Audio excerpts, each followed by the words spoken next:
2025 continues today at the Pan Maritime Exhibition Hall Safex here in Algiers. With a rich program, we'll delve into in today's edition.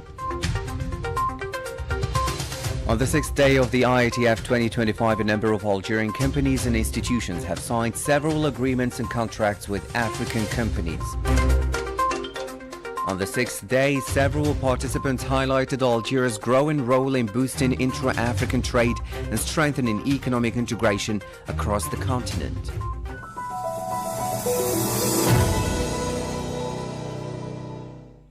Hello and welcome to Radio Algeria International. I'm Jamal Slimani.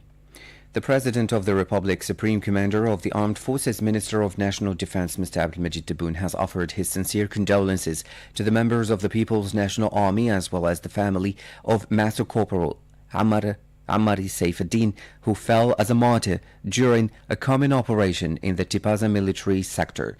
The Council of the Nation President Azouz Nasri as well as Army General Said Shingriha extended their condolences to the family of Master Corporal Ammari Saifuddin and to the People's National Army. General Shingriha stressed that the ongoing Tipaza operation, in which the martyr fell, eliminated 2 terrorists and recovered weapons, reaffirming the Army's determination in the fight against terrorism. Now, the 4th edition of the Intra-African Trade Fair IATF 2025 continues today at the Pan Maritime Exhibition Hall Safex here in Algiers, with a program marked by the signing of a new partnership of conventions and trade and investment agreements, official visits, as well as several thematic meetings and economic activities.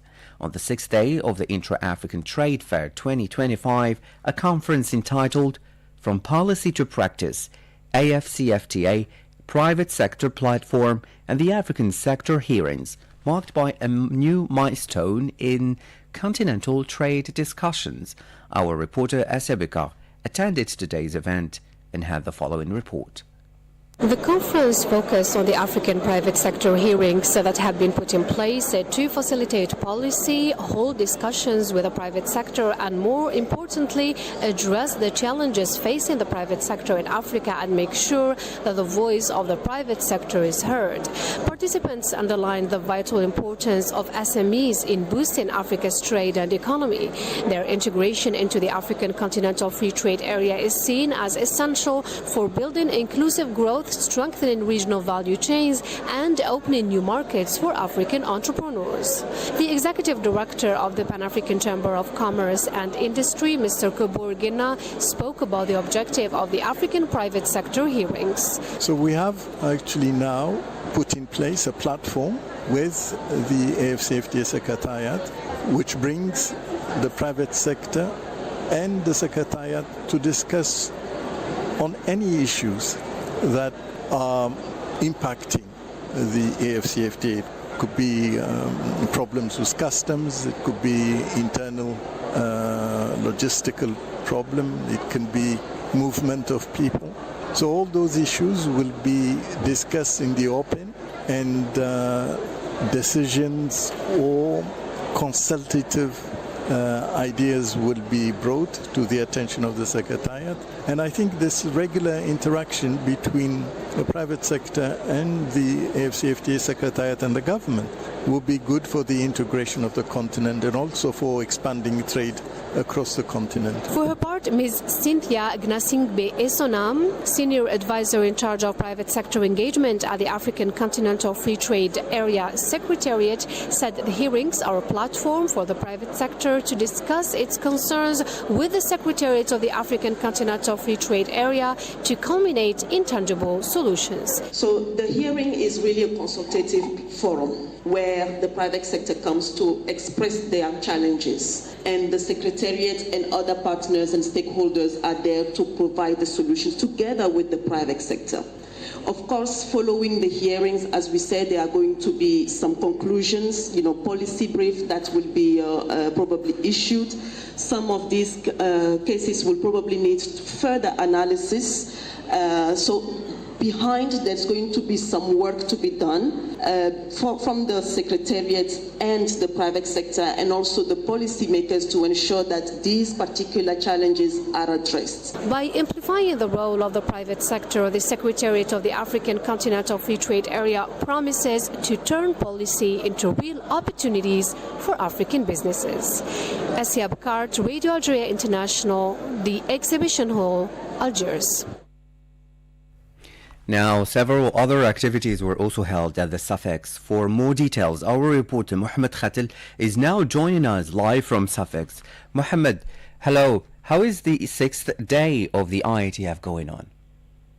Hello, Jamal. Hello, dear audience. The activities of the 4th edition of the Intra-African Trade Fair, IATF 2025, are continuing for the 6th consecutive day here at the Maritime International Exhibition Center here in Algiers. 6th day was marked mainly by the holding of a hackathon with an award ceremony for the winning African startups.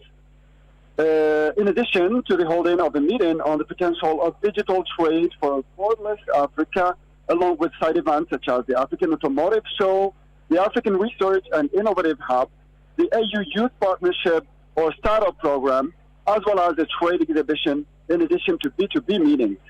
It's worth noting that several agreements and deals were signed today, notably between the Algerian Industry Ministry and its subsidiaries and different African companies and industrial groups. The 4th edition of the Intra-African Trade Fair IATF 2025 will wind up tomorrow, Wednesday, here in Algiers. But until then, Radio Algeria International will still carry on bringing you the latest news relating to this major continental event. From the SAFEX International Exhibition Center, this is Mohamed Khatil reporting for Radio Algeria International. Over to you, Jamal. Mohamed Khatil, thank you for the details. You were reporting live from the Pan Maritime Exhibition Hall, SAFEX. Placed under the slogan Bridges to New Opportunities, this edition of the IATF recorded the participation of delegations from 140 countries and more than 2,000 African and international companies, including about 200 Algerian ones. Ahmed Jiridi, Product Design Manager at Coffee Cup Group, a multinational Tunisian automotive cable manufacturer, said their main purpose of the exhibition is to build partnerships with Algerian and African industries, especially in the growing automotive sector. So the main purpose of our participation here in the IATF exhibition is to make partnerships with Algerian industries and also African one.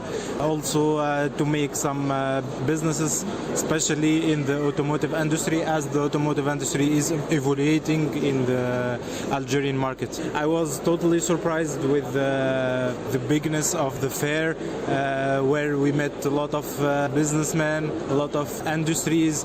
Algeria is a potential market where we can make a lot of businesses, etc. Algerian companies and institutions have signed several agreements and contracts with African companies on the sidelines of the IATF 2025 in Algiers, reflecting Algiers' growing role in boosting intra-African trade and strengthening economic integration across the continent. Masoud Sharfi has the details. El Saudi Electric announced $2.5 billion in new investment plan in Algeria, 5 times its current level, through a memorandum signed with the Algerian Investment Promotion Agency. The project will focus on electrical industries and renewable energy, creating jobs and supporting Algeria's industrialization strategy. In the same context, Algeria signed 2 conventions to finance incubators at Valians and Lincubators through Algeria Venture, launching the Kick Startup program to boost innovative startups in line with President Tebboun's goal of 20,000 startups. Additionally, a $130 million strategic partnership was signed between Algeria GISB Electric and Sudanese Ethiopian Masali International to foster joint investment and industrial cooperation in the electricity sector, strengthening African economic integration. A supply contract was signed between the Industrial Cement Group GICA and the company Northern Morgan Mauritania to supply the Mauritanian market. 3 agreements were signed between the company Amimer Energy and companies from Chad. Another 3 agreements were signed between the company Sherry and Algerian institutions in the form of subcontracting. The SNS Steel Manufacturing Group signed several preliminary protocols with a total value of $950 million with international and African institutions in the field of developing industrial activities. The Algerian holding company for chemical specialist ACS signed 10 agreements and commercial contracts with Mauritania, Guinea, Senegal and Tunisia with an initial value of $15 million. BAIC car manufacturing company and Feltex Trim South Africa signed an agreement for the manufacturing of car equipment and components. 2 agreements were signed between the Algerian company VMS for motorcycle production and Malian and Libyan companies. And last, the Algerian company BRICS signed 2 agreements with Libyan and Tunisian companies. Now, the former Nigerian president and chairman of the Advisory Council of the Intra-African Trade Fair, Mr.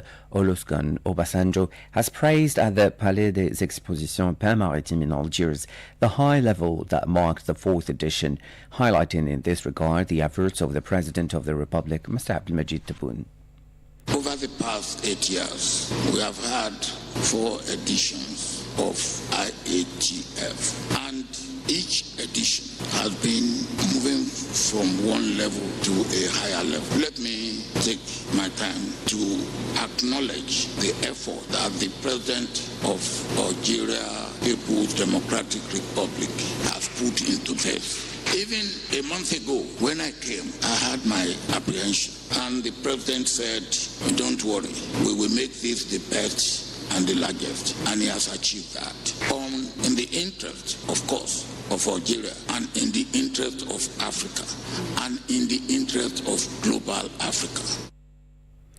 That was the former Nigerian president and chairman of the Advisory Council of the Intra-African Trade Fair, Mr. Olusegun Obasanjo. You're still listening to Radio Algeria International. Next is an interview with Mr. Kabour Guena, the Executive Director of the Pan-African Chamber of Commerce and Industry. Our reporter Asya Bekar met him ahead of today's conference dedicated to AFCFTA, private sector platform and the African private sector hearings as part of the Intra-African Trade Fair, now being held at the Safex here in Algiers. Stay tuned.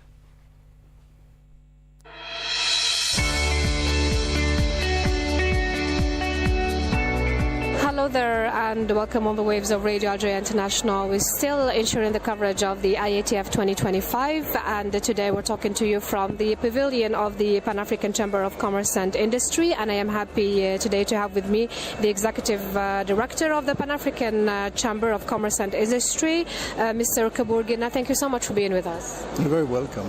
So, for the first time, despite its previous participation in the IATF, in its previous editions in Egypt and South Africa, the Pan-African Chamber of Commerce and Industry have its own pavilion. Tell us more about this year's participation and also about the initiatives that we are presenting at the fair.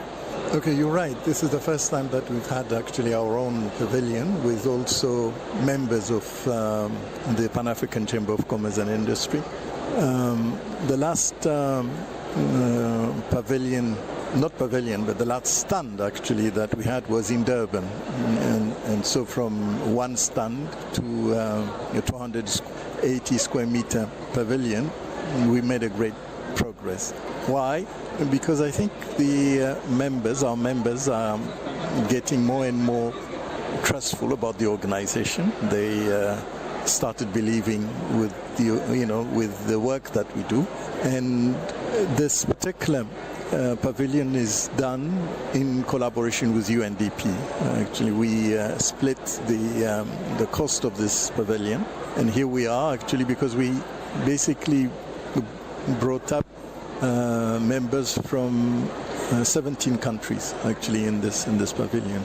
So I'm very happy actually that we are in Algiers.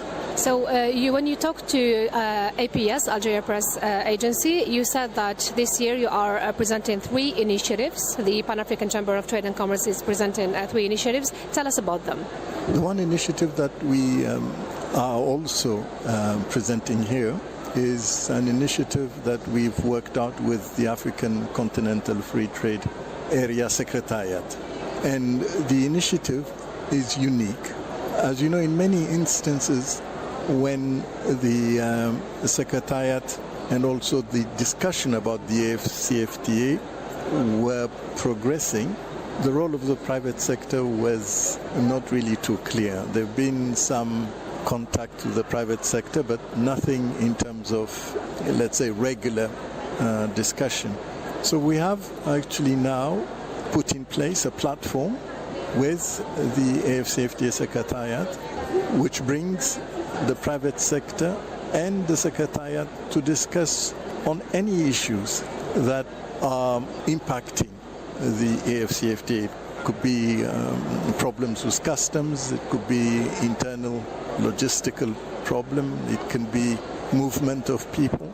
So all those issues will be discussed in the open, and decisions or consultative ideas will be brought to the attention of the Secretariat. And I think this regular interaction between the private sector and the AFCFTA Secretariat and the government will be good for the integration of the continent and also for expanding trade across the continent. How will the digitalization of the Chamber of Commerce help improve trade and business integration across Africa? Well, that's the second initiative that we have, although we don't discuss it here. But this is a project that we've launched about a year and a half ago. It's called the CMI, the Chamber Model Innovation. And since then, we have actually adopted that methodology and tried to help chambers of commerce across the continent to adopt it. You know, before COVID, the interaction between chambers of commerce and the business community was mostly in-person contact. You are invited to a chamber of commerce, you drive or you go to the Chamber of Commerce hall and you get information or you get businesses to meet. But since COVID, the world has changed, and the role of ICT particularly has been very much dominant in terms of providing instant information to the business, getting the business to interact with one another without really leaving their office or leaving, their home.